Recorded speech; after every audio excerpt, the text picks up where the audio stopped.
What's going on, everybody? Happy Friday. Welcome into our latest TDR Trade to Black podcast presented by Flowhub. I'm your host, Shad Dales, on location up north, just north of Toronto, at a little ski resort. My daughter's in a hockey tournament. But hey, we got a great show coming up here today. AV is going to come on in just a moment. We're going to talk about news out of Massachusetts. I'm sure you saw some of that news about some of these illegal ballots and some of the signages and how this is putting together. And a lot of people were misled in Massachusetts. So we'll dive into that and see what happens next, because I know there's this growing trend right now about some adult use programs already in place across the U.S. And are they in jeopardy this year? And I think, no, they're not. And this isn't a reason why. So Canty and I will talk about that as well. Kyle Sherman's going to come on. He'll bring up episode number 2 that dropped yesterday on their YouTube channel, the Great American Dispensary Tour. We talked about it last week, a dive into Maryland. So we'll get some takeaways from him as well. One of the biggest misconceptions in cannabis, it's lawmakers and how they think regulated cannabis markets, and if there is some sort of form of legalization, that youth usage would increase. But the data in states like Colorado and Washington say the complete opposite. So we're going to find out more into detail as to what companies like Flowhub are actually doing that prevents youth usage, and why that actually data lines up with what we see out of states like Washington and Colorado. So with that, let's welcome into AV here on a Friday. And good to see you. Hey, and how's the tape here this morning? It's pretty muted. Quiet right now, but man, there was a big candle to the red yesterday. About 1 million shares got sold going into the close. But it's pretty muted this morning. Yeah, very quiet, I think, right now. But next month will be telling if things start to heat up. But hopefully they do. But on top of that, I know this is outside of cannabis. Man, this is crazy what's happening to silver this week. $100 now, and commodities hot. Keep this on my desk. Why not? How big is that? How much is that? 10-ounce silver bar. Nice. But yeah, it's crazy. And I think obviously these tariffs and that trend that came out of Davos this week about the sell America. I don't know if there's some momentum building with that, but you see a sell-off with U.S. What else are you going to buy right now? Sell America sounds great. What are you going to buy? Well, you can understand why the commodities world right now is moving. Gold is what it now? Is it close to 5,000? Yeah. Yeah. So lots moving on the go right now, and lots to get into, including some news out of Massachusetts. So we'll get into that in just a moment. And there was some information actually that you brought up before we went live here today, and it was a piece that you were watching on what network was it? With Seth Rogen, but some takeaways from that interview that you saw, because there's some misleading information, I think, that continues to go on pertaining between the cannabis and hemp industries. Yeah, it was the Nightline segment with Jim Higdon. Thomas Winstanley from edibles.com had a cameo in there, just on camera, not on the actual talking. But and then it was Seth Rogen and Senator Amy Klobuchar that were on there. It was essentially painting a picture of what the ban means for the hemp industry, what the hemp industry actually is for those that don't know, and then kind of just educating people on the hemp industry. I mean, there's a lot that was good with the video. There's a lot that was wrong with the video. What was wrong? What was wrong? What stood out? They were painting. There was one segment that painted the rescheduling of cannabis as some sort of mishandling of cannabis to give the state-run industry special treatment while they're then banning hemp. The pretext with the first 4 minutes of the video didn't really paint the picture of what the hemp industry is. It more so painted it as a beverage industry, for the most part. And who is featured in that part? That segment there, who is featured in that part? When you said it's being painted as more as a beverage, like, was there anyone being interviewed in that portion? Seth Rogen was being interviewed, and then Senator Klobuchar was being interviewed. What was Seth's response? Was he, because he's obviously pro-cannabis, but was he saying some stuff that maybe was misinformed? That a lot of people use cannabis. A lot of people use cannabis. Beverages are a good segment. Beverages are actually contributing to the decline in alcohol. And they're a harmless product, which they are. I mean, anybody that wants sensible hemp policy is for drinks. It's for low-dose gummies, and it's kind of just against THCA flower and synthetics, and any of those really just nasty inhalables that you find on the shelf in gas stations. Yeah. Good question, Bake Bear. Will uplisting cause companies to do reverse splits to get their stock price up higher? Wouldn't put it past them. It could be a possibility, but makes no sense. What's that? That makes no sense. You don't want a reverse split. Oh, you mean to actually to get over the dollar threshold, qualify for the listing requirements? Yes, in that lens, potentially, but it'd be few and far between. I mean, if you look at just GTI, Curaleaf, or not even Curaleaf, GTI and I guess Trulieve are the only ones that and Glasshouse that would qualify for that. Now the rest of them, I guess I think it's a $5 minimum per share. That'd be interesting to see what happens. What's a $5 minimum per share for NASDAQ? It's not a $5 minimum. It's the NASDAQ requirements. I thought NASDAQ was $1. It is. Yes. Sorry, I missed that.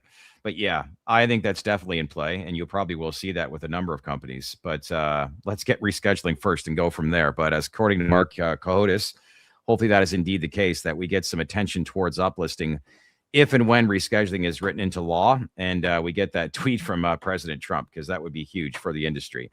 All right, let's kick things off. Massachusetts and officials have rejected a challenge to roll back marijuana legalization, and a big reason why, tracing back as to how these petitions were gathered in the first place. So, Tom Angel, thank you for reporting us over at Marijuana Moment. Walk us through, Anthony, what happened here, because it seems like there's a lot of people in the Massachusetts which were misled, according to this story. So, telling, very telling, to say the least. Yeah, a lot of people that signed the petition apparently feel misled in the way that they were approached to garner their signature to support the ballot initiative.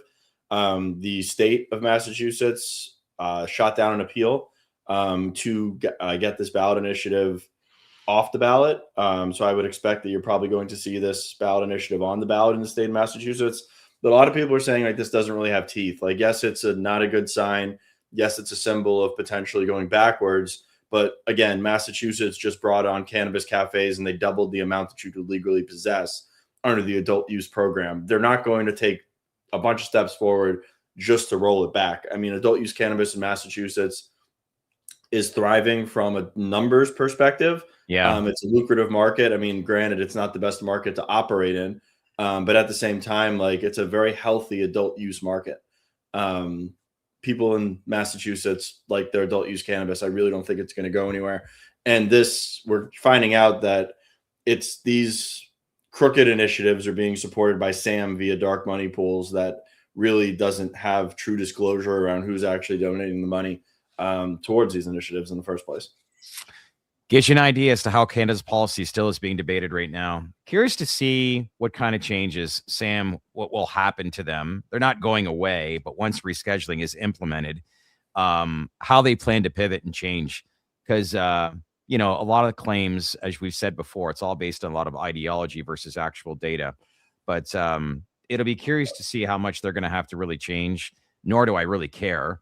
But, the reality is, it's just like, this is ridiculous as to like some of the claims and how people are being misled in states where you actually have adult use programs already implemented and ones that are actually thriving. And this has been years already in place. So it's kind of ridiculous that we're even having these conversations. It is. It is ridiculous. I mean, the people have spoken. I mean, I think you're going to see some combating of the adult use initiative in Florida by the governor's office, despite what the people in Florida want. With adult use cannabis. And I mean, I don't really think that you're going to see a rollback in Massachusetts. No. There's also a ballot initiative in Maine to potentially roll it back. But like I said, I've talked to a bunch of people and I've heard that these initiatives really don't have any teeth. Mm-hmm. I hear you. Our government is not our friends, but nature is, my ecology. Yeah, that same person keeps putting in the comments that kids should have access to mushrooms and cannabis. I don't think I could agree with that any less. That is just a insane statement. They're both meant for people over the age of 21. They're not meant for kids, and nobody on this program has ever endorsed cannabinoids or any other substances for well children. Said. Well, on that note, and I think this is actually a good segue, let's welcome in, actually, it's Fridays for our weekly segment, the CEO of Flowhub, Kyle Sherman. And I think your timing is right on what Anthony just said, because I've seen a lot of tweets and a lot of conversations that you take place in, and it's about a lot of these lawmakers claiming that if we have some sort of reform, legalization, they're worried about this getting into the hands of people that are underage. And we've seen it time and time again in data coming out of Colorado and states like Washington about how regulated markets actually decrease the availability and access of cannabis to people that are underage, which is so accurate.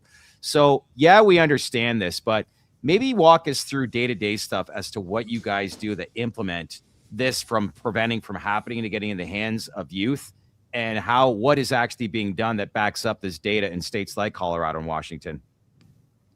Yeah, no, it's a great question. And so, at Flowhub since day one, look, we our software powers the retail store, right? From inventory to the cashier, right? The registers, everything, compliance, automation, taxes, all the things. One of the tools we have actually is an ID scanner called Greet, Shad. And so you literally can use the Greet app out at the front of your dispensary. You scan the back of the ID and it will validate whether or not that's a fake ID. And so we actually have monitored this, and it's crazy. We've caught millions of fake IDs actually over the last decade. Yeah. So it's pretty wild, right? And so this only, and I tweet about this all the time, right? This only exists in a regulated market. Yeah. Right? Street dealers don't check IDs. It's just it's as clear as that, right? I think back to my own high school experience. It was like really hard to get alcohol. It was pretty easy to get cannabis actually, because it existed freely in this illicit market structure where people were like, hey, I don't want to go to jail for giving a kid alcohol. Now maybe sometimes you have the older brother, whatever. I mean, there's always going to be some leakage somewhere, right? I mean, it's never going to be perfect, but it severely restricts access, right? And actually, if you look at the data, I want to say it was the University of Michigan, they polled 12th graders on, perceived access. I have the numbers here. In 12th grade, the share saying marijuana would be, quote, fairly or very easy to get fell to a record low of 65% in 2024. Wow. That was down from 73% in 2023. And so this has been falling. Actually, if you look across, that was just one study. If you go, there's several studies out there. You can go look at, and the states have funded these studies to go figure out really what does cannabis legalization do to the youth in our state. And it turns out that when you legalize cannabis and put it in through a regulated market, perceived access to that product falls dramatically. And so it's just crazy to hear people say, well, what about the kids? Well, if you cared about the kids, you'd legalize cannabis for adult use in your market. It's that simple. Correct. How much of this comes up in conversation when you're in Washington or when you're talking to lawmakers or people that are actually enacting policy and doing fact-finding exercises around policy? Like, how much are they interested in, well, we have these mechanisms in place, here's the data, and this actually shows that if you do regulate this and the further down we go, the more the net benefit is for society and keeping kids safe?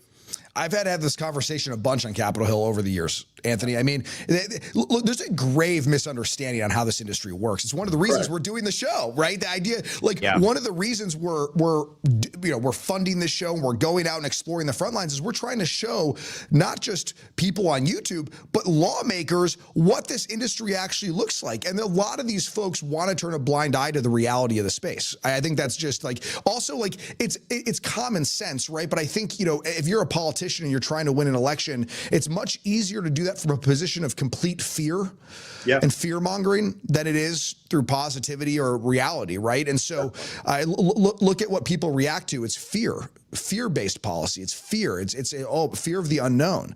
And I get it. But at the same time too, when you think of positivity, can you not go into actual fundamentals of taxation, job creation? Well, we can't really register the jobs right now because it's still classified as a Schedule 1. But when it is a Schedule 3, I think a lot of people can maybe start to shift that tone and talk about positivity, because you look at the economic angle from job creation to taxation within the states and the amount of support that's involved in the states. I get it. But you pretty much answered my first question is do a lot of these lawmakers already know the truth behind this? They're just saying this to build fear to get reelected. And obviously that is the case in a lot of ways as to what's done in the past.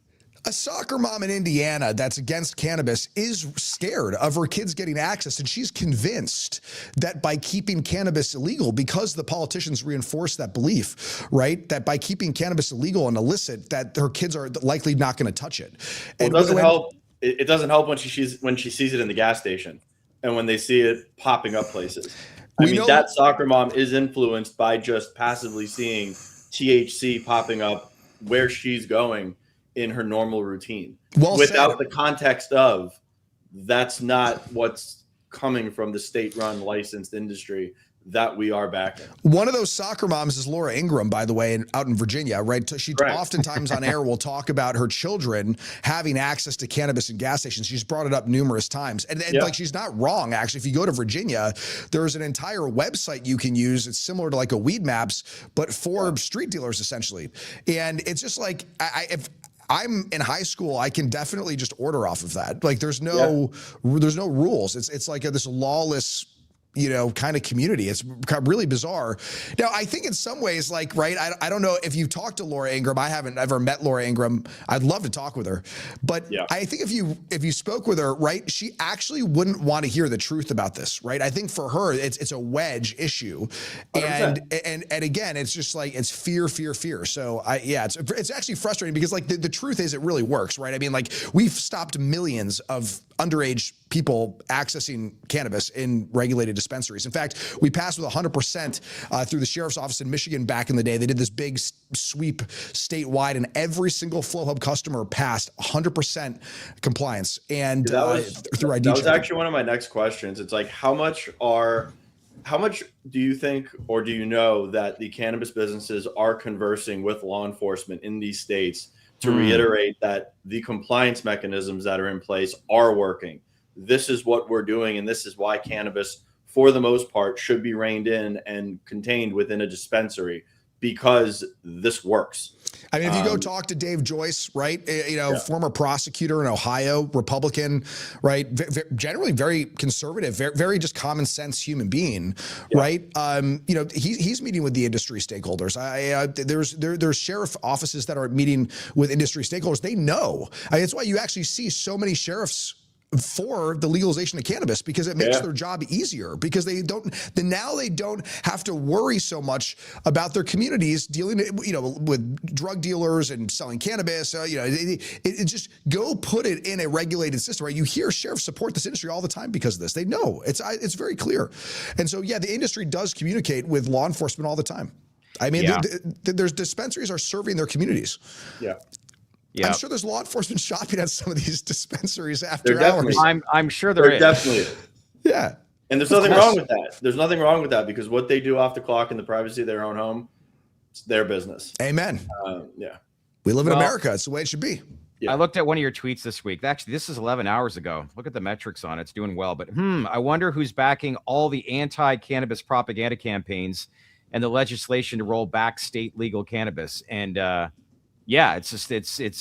assuming we have a pretty good idea. Yeah, look at that quote tweet beneath that. Like, look at what the 5 largest, I forget the specific headline there, but 5 of the world's largest alcohol producers are reportedly sitting on a massive surplus of unsold liquor as global alcohol consumption continues to decline. So obviously that's what you're implying to, but I don't understand. I don't, maybe I'm just looking at it too black and white, but I don't understand why alcohol companies are against cannabis, because I firmly believe that anyone that has left consuming alcohol to consume cannabis, even if you restrict access to cannabis, they're not going to go back to alcohol. Like, the alcohol gig is up. Like, people don't like it. Like, the more that we get into the notion of cannabis as wellness, which really most of it is, there's no going back. That it's to the point now where the alcohol companies need to embrace it, and they have the capital and they have the influence to start doing that versus fighting it. I mean, Constellation tried, right? I mean, like, you look back and it's just like, unfortunately, they made a grave mistake in investing in the wrong company in many ways, right? Like, it's just they played their hand. Like, unfortunately, it was just like the wrong play. I don't think you need to spend that much money. I wouldn't say wrong company. I would more so say wrong time. Their timing could not have been more off. You have, let's say, Kronos that got the investment in the $2+ billion range, and they've just been a better steward of capital. Canopy got that check, and it just got burned with the Canadian business, the Canadian industry never really coming to fruition until the last, we'll call it 2 years. And then the US has just been the U.S. There's this term blitz scaling in technology, and Reid Hoffman came up with it, wrote a book called Blitz Scaling, right? It's all about how do you kind of like fight your way into a monopoly of an industry. And you look at companies like Uber and others who've just raised billions of dollars, and they've been able to do that even despite like a slightly regulated market like taxis. But I think it's interesting in cannabis, you can't blitz scale. I've said that from day one. It's why we never went out. We could have raised more capital. I mean, you got in the hype cycles, and I always felt like, I think in a market like this where it takes a few years after a state actually legalizes cannabis. I mean, look at Virginia, right? Look at any of these. Look at New York, right? And for the first legal store to open, there's like this large gap of time that takes place. Like, this is an industry where you have to slow roll a bit. This is a generational shift. It's one step at a time. And I really do think the large alcohol companies that are sitting on these stockpiles should really consider investing, don't invest a ton of money, but invest smartly across the industry, because this is the new world. Look at Kodak, right? They should have invested in digital camera sensors. Hell, they were the ones who came up with the patent. Instead, they said, we're a chemical company. We're going to stay safe. It's time for the alcohol companies to step up and probably start investing in the smaller businesses in cannabis today and just take some bets. They don't need to be public companies. They can be the private ones, right? This is the time to start doing that, right? You said that, as you said, the gig is up. Alcohol is not going to look the same 2 generations from now. It's going to be a much smaller industry. I think that's the battle we're in. They haven't fully grasped onto what's at stake. They don't know enough about the industry yet. And they do think that eventually, you're right. In a lot of ways, I guess you're worried about day-to-day stuff, but at the same time too, you got to focus on what's ahead of you in the next 2, 3, 5 years. And all stats show that this is not going to change anytime soon. We're getting some shroomers on here today, Anthony. That's the same guy. That's the same guy that we bounced. He definitely created another handle and came right back. I don't know what. Yeah, some guy wants to really push shrooms here today. That's gotten banned twice. Don't get me wrong. Like I think they're great. Like I love them. They've got great purpose. Life changing, right? Just not for kids. Like the guy was pushing in the freaking comments. Look, there's an army of people on X who just like to shit talk this industry. I don't know why they're so programmed to hate on cannabis. They must be funded by alcohol, I guess. I don't know. It's so strange, right? But look, at the end of the day, guys, I think this is the problem with, like, if you look across other sectors, these ancient sectors in many ways, right? They're stuck in the past because you have McKinsey MBAs who step into the position. They're running some stabilized playbook. They don't know how to be a founder. They don't know how to think bigger than their current business, and they're not willing to take risks because the incentive structure doesn't work that way for these CEOs, right? Or these operators at these big alcohol companies. They're incented for stability. Don't change a whole lot because you're going to lose your big bonus at the end of the year. But in fact, the opposite needs to take place for those shareholders of those companies, because if you don't have an operator who's out there and fighting the good fight and they're shifting with society, well, gosh, I mean, you're going to get left behind, and those shareholders are going to be screwed ultimately in long term, right? So, well, a lot of CEOs of corporations, they get capped after 3 years of being with the corporation, is what I've learned, on bonuses that they can get. And that's why you see in their resumes, they have been through so many different jobs within their resume. They just shift and pivot, but innovation definitely is stalled. But I'm also a firm believer, too, that if you drink responsibly, alcohol still has a large role in today's society and should be. I just think with cannabis, it's not like one or the other. I just think, like, at the end of the day, people just want selection. They want options. And if you do it responsibly in a regulated market, the stats do show that, hey, if I can go out and have fun and not deal with being extremely tired and hungover the next day, we live in a society now where it's just like, people are wearing Fitbits. They know to track what they're like eating every single day, the calories they're burning. It's like a healthy environment, and this is becoming more and more awareness for people in life. So it's just a function of personal liberties. I mean, the fact that you can consume alcohol freely that has a much higher toxicity profile than cannabis or mushrooms. I'll bring them back into the fold. That's just, it's not common sense anymore. Like, the policy does not match the common sense. Those two substances, you should have the personal liberties to consume if you would like. The fact that you can with alcohol, it's just a complete walking contradiction. And it's time that policy has caught up with that, because the consumer and people have caught up with that to a very, very high degree. Yeah. And the problem, right, with all this stuff is like people are going to consume substances whether they're legal or illegal. The government doesn't have to give you permission to grow a plant, or people are going to do it no matter what. Right? I mean, we're humans, and like other animals on the planet, right? Like they'll eat rotten fruit in the Sahara, and and look at them, they'll bounce around drunk a little bit. Monkeys do that, right? Elephants do that. Squirrels will do this, and it turns out animals like to change their point of view, and there's a variety of substances you can do that with, be it alcohol, mushrooms, or cannabis, whatever it might be, right? But these are substances and medicines that people are going to use no matter what. So the law needs to catch up with reality, right? You can't criminalize people for just using a plant that they're going to do anyway. It doesn't make any sense. It's just very odd, right? It's a very, and obviously if you rewind the clock and look at what that Nixon, that person in the Nixon administration said, well, this was, there's racist roots in all of this, and this was a way to control the hippie population, and I mean, this was all a farce to begin with. The CSA is a complete farce. I mean, it's political. Well, at the end of the day, it works, especially when you look at a lot of medical stuff. And the reason why I think we have this executive order in place, a large portion of it is to doing with Howard Kessler. And this changed his life because he had cancer. We heard Mark Cahotis the other day with the 6 screws in his shoulder.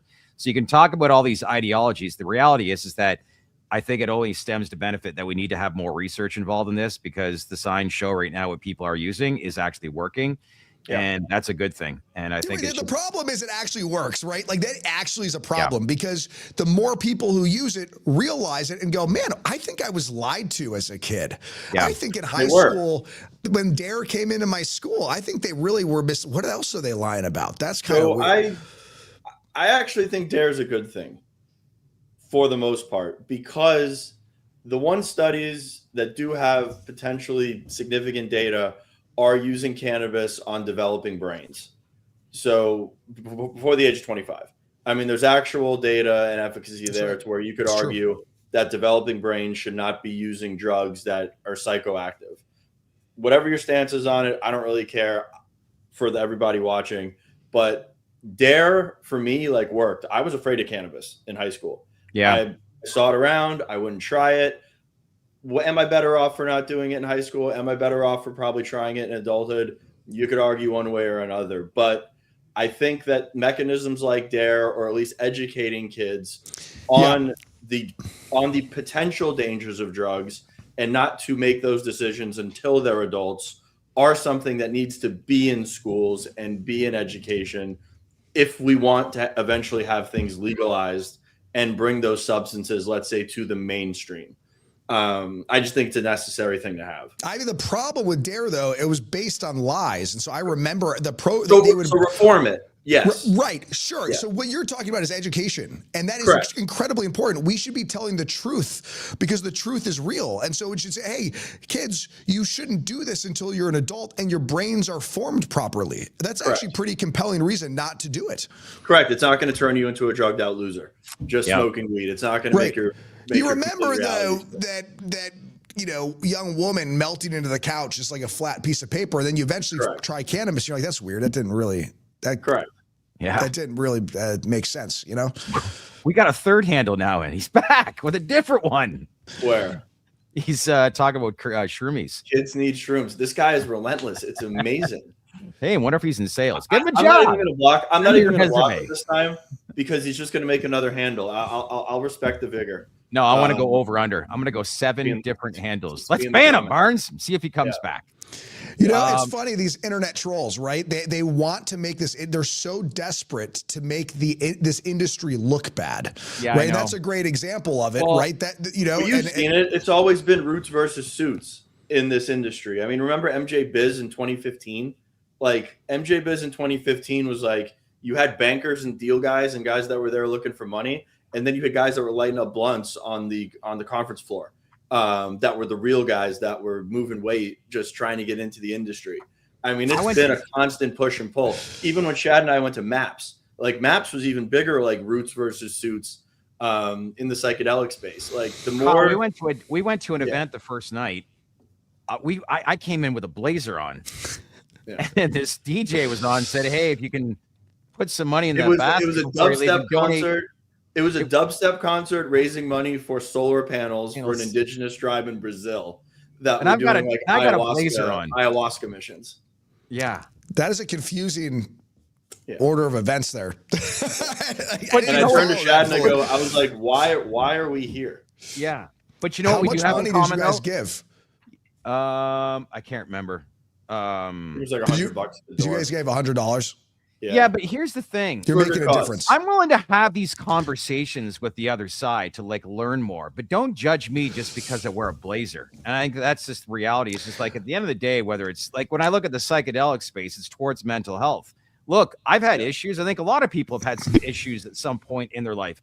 I've been sober for 18 years and there's some changes that I had to make, but a lot of that stuff, when you're dependent on addiction, there are some options out there that actually make your life better. And this isn't, the case for everyone, but truthfully, at the end of the day, like you said, there's all this infighting and people trying to knock it, certain industries down, people trying to blow it up with unrealistic expectations. The messaging obviously has to get better across the industry for sure, which we've discussed a couple times in previous episodes, because yes, there is one thing that does work with these prohibitionist groups is that their messaging, it's not a lot, but it's consistent and it's over and over and over. We know it's so far from the truth, but for those that don't understand the space, it works. And that's what we have to obviously combat with. We've got a fourth handle. Wow. It's just like, we should have a handle counter on the show. And by the way, I just want to say, you said, look, you're a blazer guy. I don't know if that's fully true, Shad. You're kind of like a different type of blazer guy. You got the hoodie infused with the blazer. So you're like in between the roots and suits. I need my hoodies. I definitely need my hoodies, my friend. Yeah. I need to get one of these. Well, I think that should be amazing. That's what we'll do, boys, is that we'll go shopping one day, just like Ron Burgundy, go suit shopping. We're going to get blazers with hoodies stitched into them, and it's on me. How's that sound? We'll figure about that. But listen, I also wanted to talk about episode number 2. You dropped it yesterday, the Great American Dispensary Tour. We talked about it last week. For those that don't get a chance, make sure to head on over to Flowhub's YouTube channel and check out their latest episode. But what are some key takeaways in addition to what we highlighted last week? Yeah, I think, look, actually, this episode's already performing better than the first one. I think people are craving good cannabis content. This is outside of Maryland, right? But just generally speaking, Shad, it's just incredible the lack of education across the U.S. I'm finding. Just generally speaking, a budtender even in Florida at a medical dispensary doesn't really understand the industry in California. They're all very disconnected from each other. Why is that, you think? It's just you have such differing cannabis cultures across state lines. So if you look at the East Coast, you look at Massachusetts even versus New York, there's differences, right? You look, so they're very different pockets of industry. Now you have people that will go from the California industry to Ohio and bring their knowledge there, but I think they quickly find out based on my conversations that, whoa, I have to learn all this new stuff. I know about cannabis, but I didn't know that this is how cannabis works in Ohio. And so I just, what I'm finding, the more, this is the second episode we're releasing. We have more that we filmed already that are in post-production today, and they'll be out soon. We're going to continue filming throughout this year. Just the more I'm traveling this country and talking to people, the more I'm finding out how separated this whole industry really is. And it's confusing. Yeah. And I think one of the things that you brought up earlier is, the prohibitionists are so good at having this singular thread, this singular talk track, which is just cannabis bad. Okay. Youth is going to get access, whatever. There's all these sub bullets, right? But at the end of the day, it's just cannabis is bad. And our problem in our industry is cannabis is nuanced. And we and because of that, everyone has this differing worldview about what it looks like. And so I'm really hoping, I'm hopeful that over the next 24 months, this show can help bring people together and realize it's one plant, we're on one mission. If you rewind the clock back 20 years, there was one mission, which was we just got to legalize and normalize and destigmatize this thing. Yeah. And I just think good content does. I think you're doing it here with this show, actually, Shad. I think. Well, you know what? I do a couple of these TDR Cannabis and Fives, and I talk about this is becoming more than just a cultural thing. But when you bring up what you just highlighted right now, where budtenders know stuff in Florida, but not necessarily what goes on in California, that's the culture side of the industry, is it not? Where it's just like you understand something that is, and maybe I'm not really explaining myself correctly, but when I say culture, like what is the difference, so I understand better as to how Florida is viewed of cannabis in differentiation with how it's viewed in, say, California? It's even more nuanced than that. It's like, how does cannabis operate behind the scenes, right? Yeah. So you think about, the state here. Well, there is no wholesale market really, right? It's all verticalized. So you can't go to the store and say, I want to shop at Martha's farm. Nah, I'm going to buy Joe's farm's flower today or whatever, right? You go in and there's a menu, and there's Sunburn has to grow Sunburn's flower. Sunburn has to manufacture Sunburn's products. It's not bad. It's just different, right? In California, you can go to a adult use cannabis dispensary. There's a menu of products. So it's just the way. That's just one thing, right? You start to think about, well, how does the store flow feel?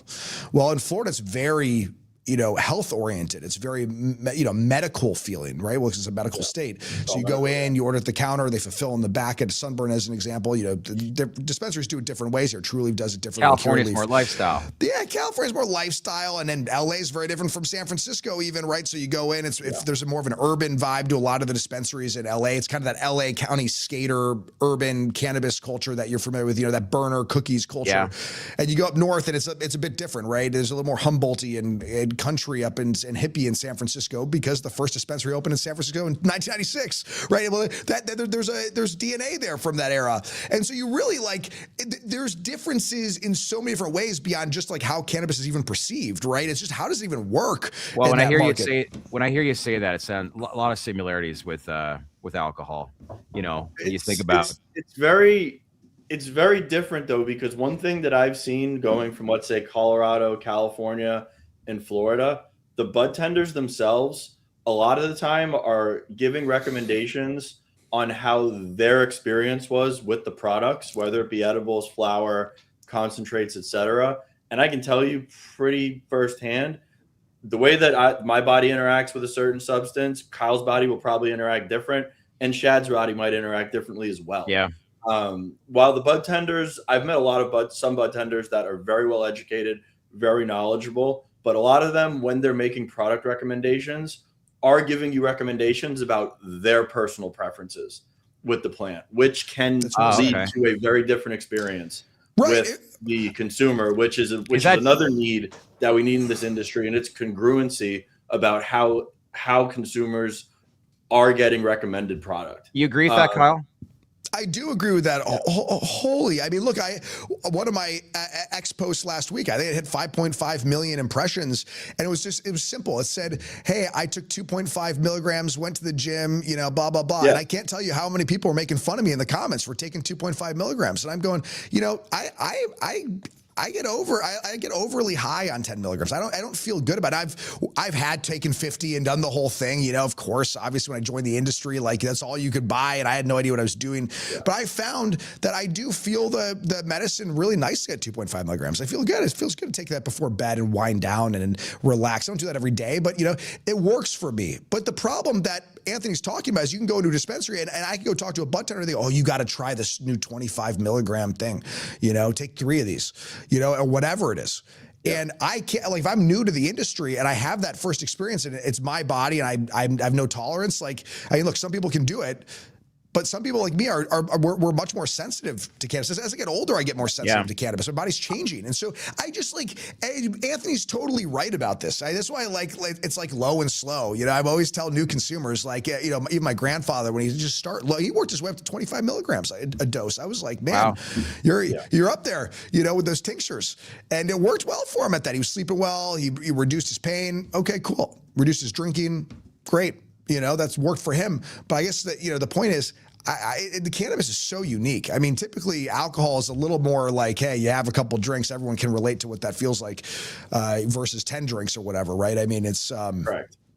And with flower too. I mean, smoking flower, it interacts with different people differently, much differently, and that's usually what's being recommended. That's why I appreciate a lot of these drink products. Honestly, I'm a huge fan of the drinks. The way that at least for me, the way my body absorbs, liquid cannabis, low dose. It's very social. You can have a couple of them. You never get overly intoxicated, and it's really relaxing. It's like a relaxing experience. I don't get that with gummies or with flower. Flower is too overpowering. I'm the half hit guy. Please, I'm good, and I don't like to smoke really anything anymore in general, but.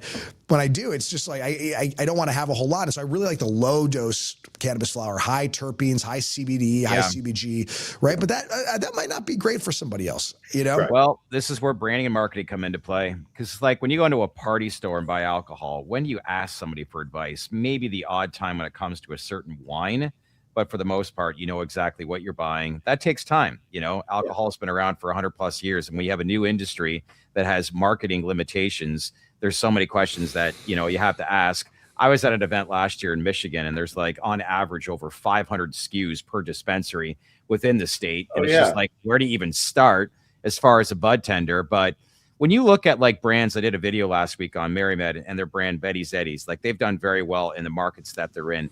Do a lot of these bud tenders, in addition to what they're doing as far as what they like, pivot towards the more household brands that people want when recommending? Like that to me seems obvious, does it not, Kyle?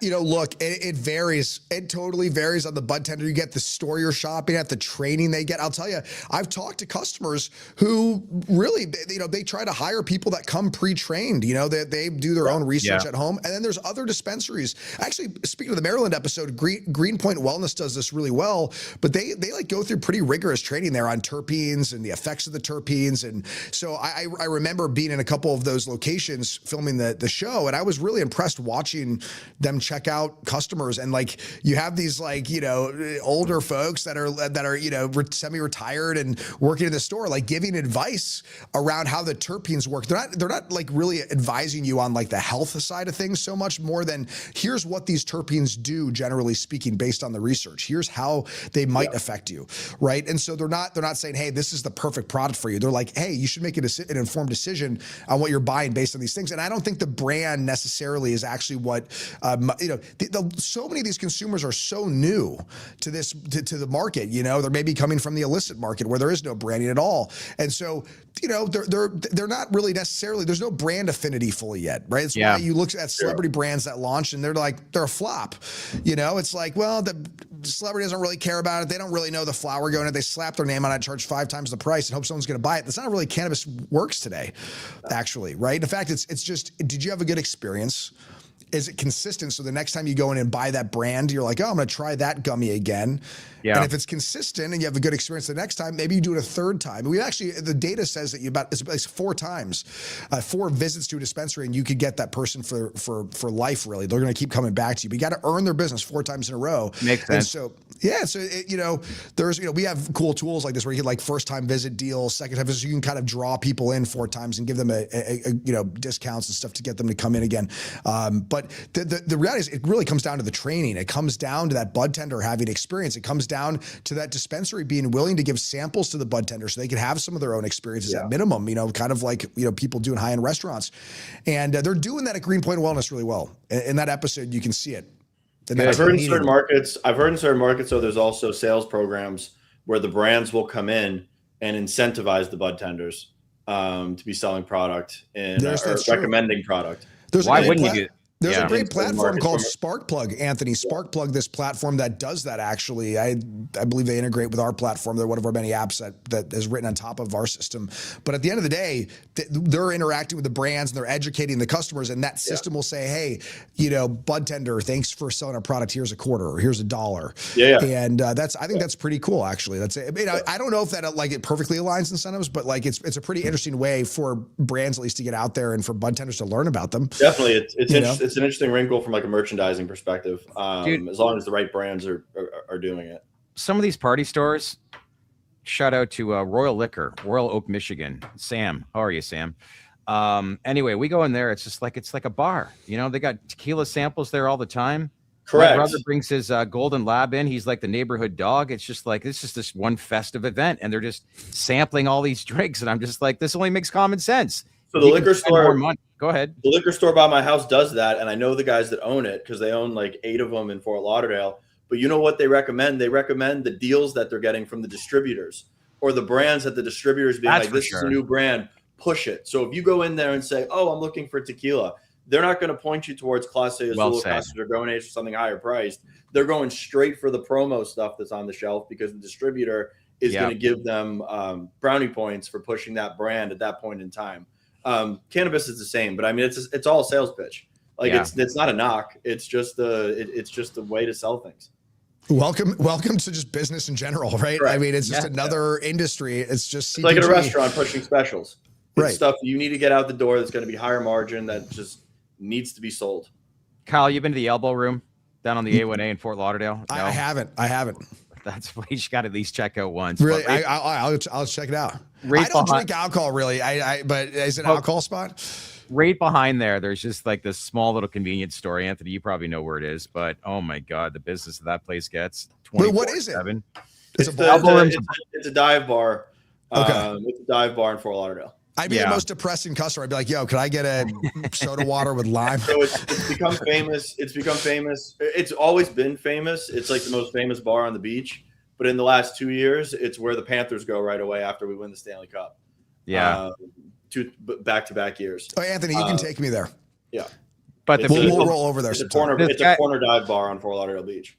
This guy's got this small convenience store literally like 2 stores down from this place on the corner. And whenever you're down there, whether it's a concert, festival, sporting event, you name it, it's just like this melting pot where these people go to this bar and this guy that's got this business. But yeah, when you're in there, he's always got these samples and he's pushing stuff, to Anthony's point. And good business model, that's for sure. And it's great.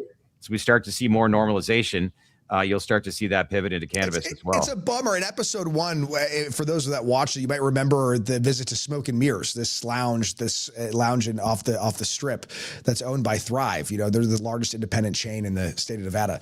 It was an amazing spot. I mean, it was so cool to go in there and they educate you. There's drinks, there's, smokables, there's edibles, and you can hang out there for hours and get a table. And it was so cool. It was like, it felt like a totally safe spot. And it made the high better because you were like, it was just this welcome place. You could meet people. I met so many interesting people in there coming from all over the country that are like Kansas and stuff. And they're like, this is so neat.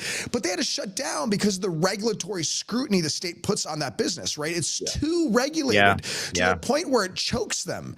And they were doing a phenomenal job, so they couldn't make a penny. In fact, they were losing money every time. So like, this was a phenomenal entry point for people that wanted to experience like social acceptance of this and destigmatize cannabis. And the state of Nevada was like, nah, fuck you guys.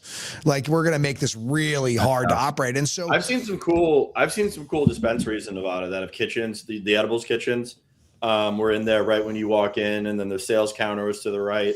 There was some either really one of you cool guys stuff. been to the Cure Leaf dispensary in Nevada, in Vegas?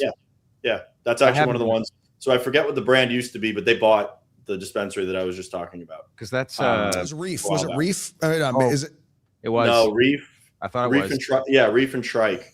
But no, this dispensary was a different chain. This wasn't a Reef dispensary. Reef, though, is right there off the strip, right next to Sapphire. Cool. Yeah, I remember going into Reef when they first opened. I was like, wow, this is pretty. Even Planet 13 was. I was like, dude, this might be too big. Like I don't know. Yeah. Listen, always good catching up with you. Always love checking out your tweets. Anybody wants to find out more and learn more, we'll go to at Kyle Sherman as well. If you want to see all the latest updates and a lot of the education and some of the things that Kyle was referring to in the second episode of the Great American Dispensary Tour, check out their YouTube channel at Flowhub.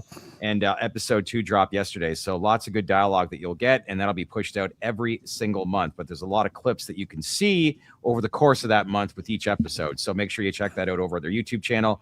Plus, we also have it available in our collaboration playlist right here on our channel as well. But listen, my friend, always good catching up with you every Friday.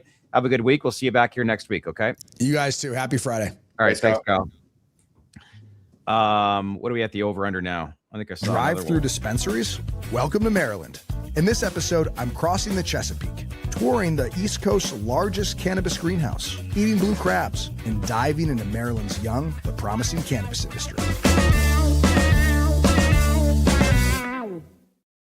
There you go. That looks good. I wasn't teed up for that, but whatever. That was a little premature, but live show business is looks good. I mean, I like to get those some of those blue crabs. Welcome to the. Wouldn't that be nice? Yeah. Somebody was writing, what do you guys think of Canopy after rescheduling? I saw in a previous tweet. Look, Luke's doing a good job. He's doing good work. And I know there's a couple of people that were a little upset based on more shares being diluted, which I can totally understand. But, the reality is that I like what he's done from a pure operational standpoint for the past year and a half or so. We'll have him on. They announced that they're going to be releasing their latest earnings. I think it was February 6th that I saw this morning. So we'll look to have Luke back on as well. all in all, I know a lot of people are asking, you know, the Shad guarantee and these dates and stuff like that. As I said to you again on Wednesday, listen, this is just, yeah, exactly. Right. Yeah. Let's quit. Let's just try and stop timing this. I know a lot of people may be playing the options calls and stuff like that, but the reality is what Mark said the other day. We are going to get something. That is the most important thing. And that is an important thing and a viable thing and a good thing. So do I think this is going to happen, you know, in the next little bit? I do. We're going to see lawsuits after that. I think so. It's rescheduling next week. Thanks, Jake. But yeah, my point is that we're going to get something here, and it'll be good for the industry. The thing that I'm paying close attention to is there any kind of language towards FINRA once rescheduling is implemented? And then from there, how important and how much movement and momentum will actually carry towards uplisting, because that's what we need. That's the most important thing. So to get there, there's incremental steps as to what you've alluded to a number of times, Anthony, in the past. So I'm sure you're probably viewing it in a lot of ways the same. Yep. All right. That's it for now. Mr. By the way, Tom Weedlaw, or whatever his Twitter thing, he's got it mid to late 2027 that everything gets done and implemented. So I'm looking forward to him being wrong. I'm hoping he's not right. I'm not saying he's wrong. I mean, his video is pretty laid out and thorough, to say the least. So from I saw some, but yeah, he explained everything very thorough. Yeah. So from his legal perspective, I mean, he definitely knows more than I do, being an attorney, and this being his specialty. So I'm not going to sit here and say that he's not correct, because I did think he had some cogent points in his argument, but I bookmarked that and I made a mental note of it. So let's see if he's right. I thought what he explained as far as some of the stuff that has to be completed before an actual signature, this is where you can understand that this just has to happen overnight, and why it's important to get this done, because as you said, there's lawsuits that are going to be coming once this is actually signed by Bondi, Attorney General Pam Bondi. And like you said, you just want to make sure everything's done correctly. So yeah, it needs to be done correctly. Yeah. And as we've said before, like at the end of the day, it's just President Donald Trump want this done. It appears that way. Howard Kessler obviously is the key portion in all this. And have we heard there are certain members within the DEA that are shuffling their feet a little bit? That could be accurate. But truthfully, at the end of the day, I think Donald Trump has done what he's done so far. I think he's kind of moved on. Now he's letting his administration take care of whatever. And I don't think he needs to get back involved unless he has to. And I think ultimately that, I think he's worried about other things, most notably Greenland and Canada. Exactly. Or Arctic Mexico, as Mark likes to call it. Oh, boys. I got some hate there the other day. But anyway, be interesting to Canada see. Down here. We just want to be friends again. Well, I liked what Kevin O'Leary said actually yesterday. I think this is all part, and it's a very unconventional approach, but I think this is all part of a negotiation tactic that a trade deal is going to get done. I think he's right. Carney's actually trying to negotiate from a place of strength. He's just saying exactly what he knows is going to piss off Trump, which I kind of respect. Yeah. But it is what it is. Donald forced his hand. Yeah, I won't lie. Not a liberal lover. I don't even know what I'm a lover of right now. It's just, who do you pick and choose from? But one thing I will say, he spoke from heart and honesty, I found, with that speech, Prime Minister Carney the other day. And it's amazing to react when politicians speak that way, because that is a speech people will remember and be talking about, especially in Canada, for years to come. He was incredible. It's easy. I think it's easy to have an agenda and have a certain perspective when your family doesn't actually live inside the country, nor do you have any of your financial well-being inside the country either. With Carney, apparently his family lives in New York and all his assets are outside of the country of Canada. So what does he care about policy? He's got no skin in the game. On paper, I get that. Yeah, you're right. You're right. That's a very valid point. And but the thing that blows my mind away is that, how do these politicians not think or understand that people aren't going to find out this information in the day and age where they don't care? There's not nothing's going to happen. What's going to happen? Yeah, it's not. Yeah. Huh. We got to jump off the politics. This is just getting a little long in the tooth. I hear you. But all in all, we'll have Mr. Bronstein back on next week again. We'll find out. Yeah, like he's back.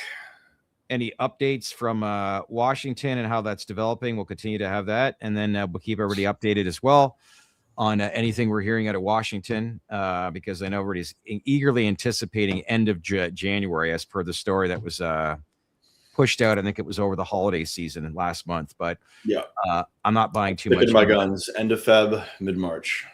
That's what you're saying? Yep. Might be the case.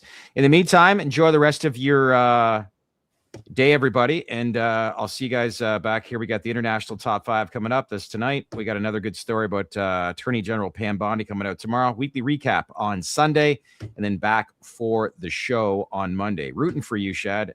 Appreciate you. EWEB Doobie. I like that name. Thanks, everybody. We'll see you back here Monday at 4. Thanks. See you guys.